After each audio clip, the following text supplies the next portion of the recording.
Samsir Alam. 3 kata untuk Bung Toel. Apa tuh? 1. Apaan sih? Oh. Apaan sih? 2. Nggak jelas. Nggak jelas. 3. Nggak usah so lawan arus. Nggak usah lawan arus.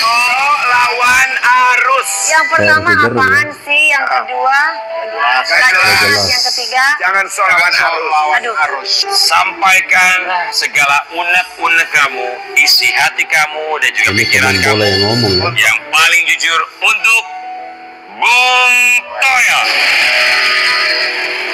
Sampai sekarang belum ngerti apa alasannya selalu mengkritik Sintayong. Padahal Sintayong semenjak datang ke Indonesia banyak banget prestasinya. Sampai Diakui sekarang nggak sama ngerti pemain kenapa bola. ngomong Ketua PSSI Pak Erick Thohir selalu menyuapi Sintayong, itu nggak paham kenapa. Terus sampai kemarin ketika Nathan udah balik harus ke klubnya, tiba-tiba Pak Erick ya ngelobi klubnya buat ngebela timnas lagi. Sintayong nggak setuju, katanya ini harusnya challenge dong. Challenge gimana sih? Ini yang dipertaruhkan kan nama negara gitu, Indonesia aja, dan udah nggak bisa main-main lagi. Ya. Betul. Jadi ya maksudnya yang realistis aja lah, bro. Bro. Ya, namanya juga komentar ya kan. Orang bebas berkomentar Bebas apapun berkomentar. semuanya ya. Assalamualaikum warahmatullahi wabarakatuh. Salam salve. Om Swastiastu, Namo Buddhaya, salam kebajikan, salam olahraga. Teman-teman, jumpa lagi bersama saya di Freddy Kako Channel. Ya, tadi sudah kita simak pernyataan dari Samsir Alam yang merupakan mantan pemain tim nasional ya.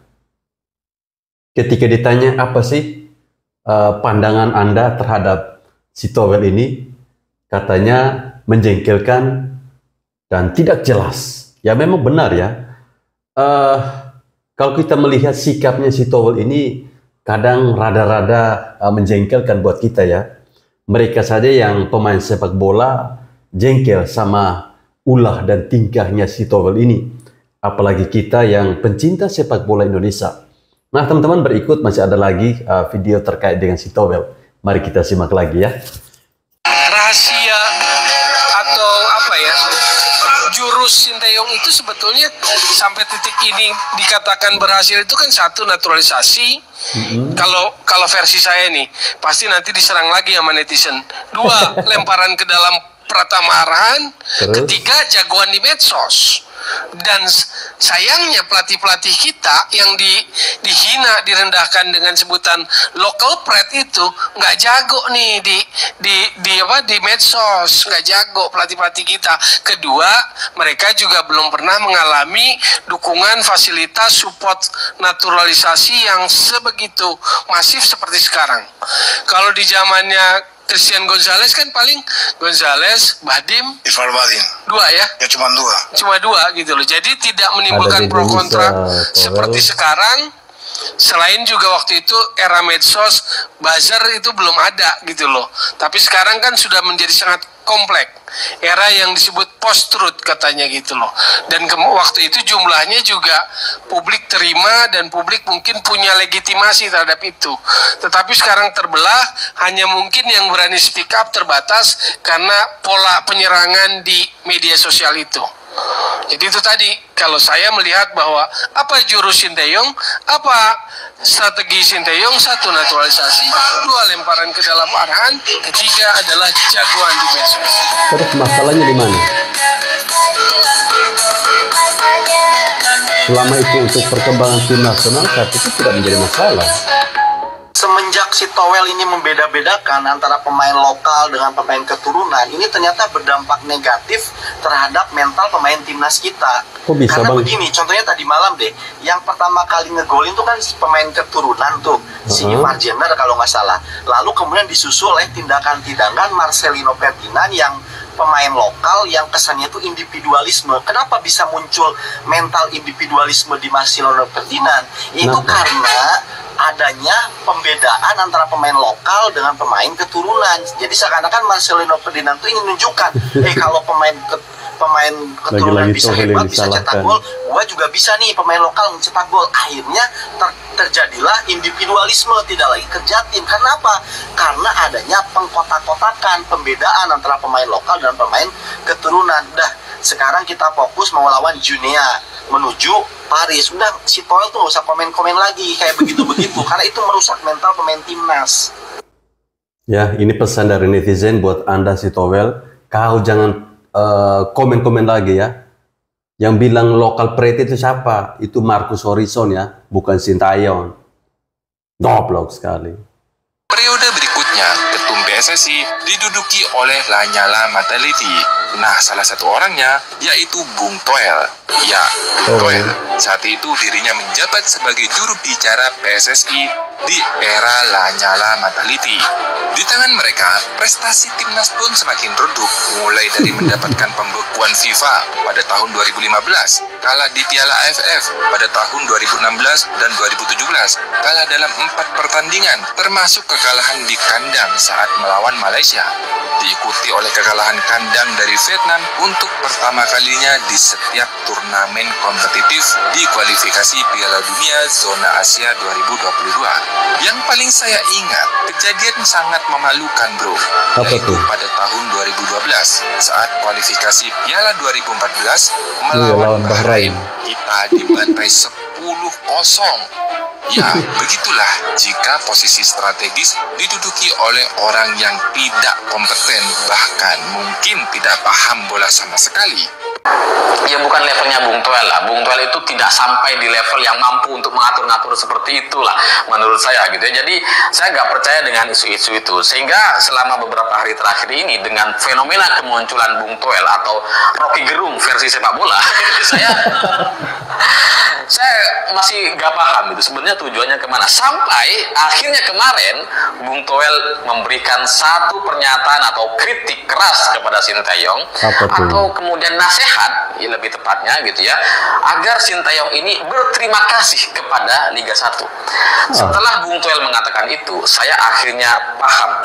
Saya akhirnya mulai mengerti dari mana permasalahan atau masalah yang dialami oleh Bung Tohel ini. Karena ini menjadi satu cerita yang sangat-sangat panjang sekali dari sejarah PSSI, dari masa kelamnya sampai kemudian kemunculan seorang Erick Thohir. Karena kalau Bung Tohel meminta agar Sintayong mengucapkan terima kasih kepada Liga 1, mungkin orang-orang akan beralasan bahwa itu karena Sintayong dulu ketika datang ke Indonesia mengkritik pemain-pemain Liga 1. Tapi sekarang terbukti kok pemain-pemain Liga 1 itu juga bermain untuk timnas U23 dan itu yang kemudian mengantarkan Indonesia masuk ke semifinal. Jadi ucapan Bung Tohel ini mungkin bagi sebagian orang agak logis untuk mengingatkan Sintayong dan sebagainya. Tapi bagi saya ini personal sekali, karena kalau sudah urusan Liga 1 ini seperti ideologi, ini seperti satu pemahaman atau keyakinan di PSSI yang memang tidak bisa diutak-atik. Karena ini di Liga 1 atau istilah Liga 1 itu semacam ada satu momen sakral atau krusial yang kemudian kalau ada orang yang mengkritik, wah itu langsung diserang habis. Dan Sintayong ketika awal datang ke Indonesia dan menyampaikan kritik kepada pemain Liga 1, itulah yang kemudian membuat Bung Tohel ini bisa seperti sekarang gitu ya, menjadi hatersnya Sintayong. Jika Sintayong dipecat, maka pengganti yang cocok dan disarankan menurut Bung Tohel adalah Fahri Husaini. Wow. Sebenarnya gue tidak mempermasalahkan Bung Tohel menjawab pertanyaan, karena ini kan ditanya ya, kalau misalkan ST dipecat penggantinya siapa, ya dia jawab fine aja, nggak ada masalah. Tapi yang anehnya adalah menyebut Fahri Husaini. Kalau nggak salah Bung Tohel juga pernah merekomendasikan Park Hang-seo. Kalau Park Hang-seo gue masih lebih oke lah ya, walaupun sebenarnya ganti pelatih itu agak gimana gitu untuk tidak baik kalau negara yang masih berkembang ya. Kita ini kan bukan negara kayak Brazil, kayak Thailand yang udah, nggak usah Brazil deh, Thailand maksudnya, di ASEAN yang sudah solid, yang sudah infrastrukturnya jelas, sudah ada kesinambungan dari bawah ke atas. Jadi tinggal timnas senior ini benar-benar harus perform. Kalau enggak ya gonta-ganti pelatih bisa.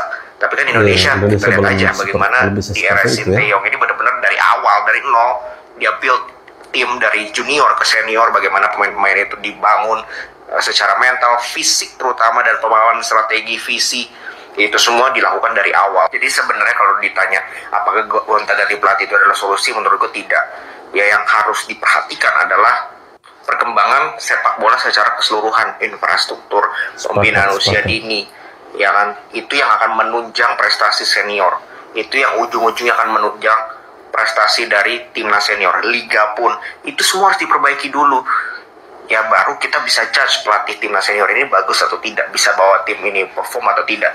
Kalau yang tadi gue sebut aja itu masih tanda tanya atau masih mungkin baru mulai dibenahi oleh PSSI sekarang, maka sulit untuk menilai Park Hang-seo atau apalagi Coach Fahri. Bukan meremehkan Coach Fahri, ya sama sekali tidak. Tapi apa iya ada jaminan kalau Park Hang-seo maupun Coach Fahri ini yang menggantikan STY tiba-tiba bisa perform dengan kualitas liga yang sama seperti sekarang, kualitas pemain seperti sekarang, infrastruktur seperti sekarang, pembinaan seperti sekarang? Apakah bisa?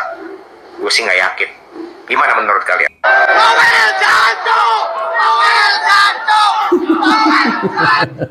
Assalamualaikum, salam logika. Kembali bersama saya Adam Ali. Sobat, khusus untuk Bung Towel, pengamat sepak bola nasional yang selama ini kerap mengkritisi Sintayong. Bung Towel sebaiknya segera mengambil kebijaksanaan baru untuk memperbaiki komunikasi Anda terhadap publik. Betul.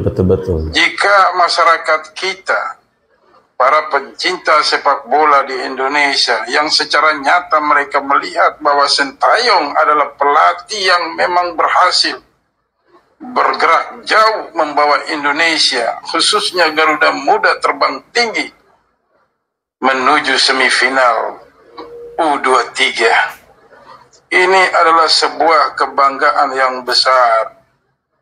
Jika Anda tidak sependapat dengan Sintayong, entah apapun alasannya, mohon dihentikan dulu sejenak. Jangan sampai masyarakat yang lagi euforia kemudian marah. Ingat Bung Towel. Masyarakat kita pencinta bola tidak selamanya dari kalangan intelektual, tetapi dari masyarakat bawah sekalipun sepak bola ini sangat digemari. Apalagi para supporter fanatik, para bonek. Jangan sampai mereka terus memaki Anda, membuli Anda, bahkan bisa saja menghakimi secara fisik di luaran sana. Kalau tiba-tiba di suatu tempat, di suatu titik Anda bertemu dengan segerombolan para bonek yang begitu cinta pada timnas, begitu cinta dan mendukung Sintayong, jangan sampai Anda dianggap sebagai penyebab kalau nanti Indonesia gagal di semifinal. Salam logika, salam olahraga. Ya, baik teman-teman, saya kira video terakhir tadi menurut saya sangat kejam sekali ya. Bagaimana saking kesalnya netizen Indonesia, pencinta sepak bola Indonesia terhadap si manusia yang satu ini, si Towel ini, sampai mereka mengeluarkan kata-kata yang kasar. Ya, pesan yang sangat bijak dari netizen tadi bahwa Towel, sebaiknya Anda melihat kembali narasi-narasi yang Anda sampaikan. Sebaiknya Anda mencoba untuk berdamai dengan Coach Sintayong. Saya pikir ini adalah pesan yang bagus ya bagi si Towel, karena yang akan dihadapkan oleh si Towel ini bukan Coach Sintayong, bukan Ketua Umum PSSI Bapak Erick Thohir, tetapi yang akan dihadapkan dengan si Towel ini adalah netizen pencinta sepak bola di Indonesia. Ya, jadi belum terlambat untuk Towel untuk segera merubah cara berpikir Anda, untuk segera merubah sikap Anda terhadap persepak bolaan Indonesia. Toh Anda pernah berada atau Anda pernah menjadi bagian dari PSSI ketika itu, tapi hasilnya tidak ada sama sekali. Terima kasih teman-teman. masih setia menonton channel ini. Salam olahraga.